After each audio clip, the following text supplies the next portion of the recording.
Now let's move a little bit to some of the higher brain structures, the brainstem and the hypothalamus, because these are intricately involved in the autonomic nervous system response.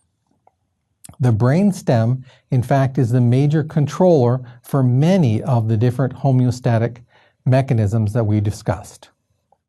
The respiratory centers are located in the brainstem, and so this is the spot where we're going to send and receive information based upon what the chemoreceptors tell us about PO2, PCO2, and hydrogen ions.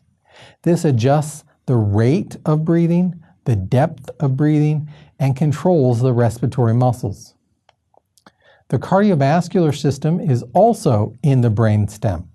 Here is where you have the information from both the sympathetic and parasympathetic nervous systems. We'll control things like the rate of the heart and vascular resistance via the blood vessels.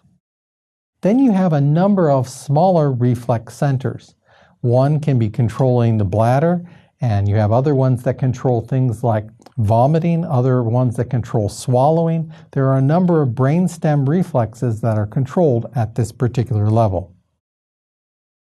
The hypothalamus is the other component of the brain that involves a lot of the regulatory features. So let's go through some of the most important nuclei now, and throughout the course we will be revisiting these important nuclei as they come up in relation to the organ system involved. Well, the paraventricular nucleus is very important in that it releases a couple of posterior pituitary hormones: oxytocin and antidiuretic hormone, also known as arginine and vasopressin. These are important for things like water balance.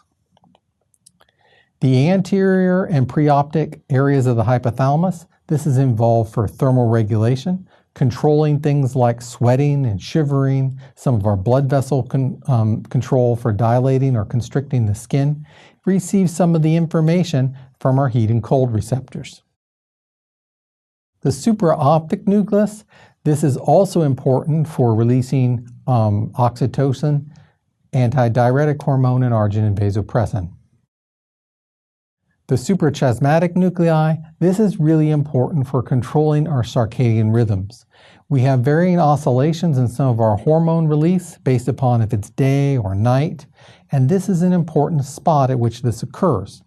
It is going to get some feedback from the eyes, and so it has some photoreceptor input to this specific area so that it knows some of that information about what time of day it is and if there's some resetting in the inherent clock in the hypothalamus.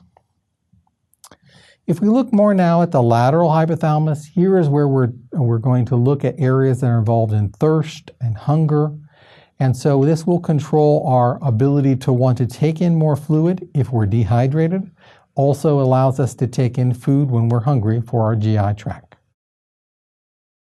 The posterior hypothalamus, this is more involved in relaying signals, as well as the mammary body that helps with some of the visceral memories, along with the amygdala and a couple other structures in that close area. So these are not necessarily the memories that you think of fond childhood memories. These are more our visceral responses. We also have other spots in the hypothalamus that control specific behaviors, and these will be related to both emotions as well as circadian rhythms. And then finally to things about when we're full or some endocrine control of our various hormones in our hypothalamic pituitary axes.